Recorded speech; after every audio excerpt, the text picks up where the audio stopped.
Lijep pozdrav iz našeg zagrebačkog studija. Ovo je Al Jazeera, ja sam Adnan Rondić. Haški tribunal oslobodio Vojislava Šešelja svih tačaka optužnice. Vojislav Šešelj je est donc un homme libre po izricanju ove presude slobodan čovjek. U Hrvatskoj i Bosni i Hercegovini razočarani oslobađajućom presudom. U Banjoj Luci uhapšeno 10 osoba zbog malverzacija u Bobar banci, bankarski sektor oštetili za 65 miliona eura. U nastavku vijesti pogledajte.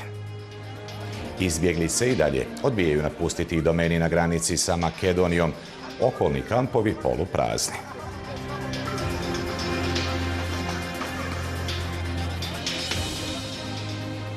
Predsjednik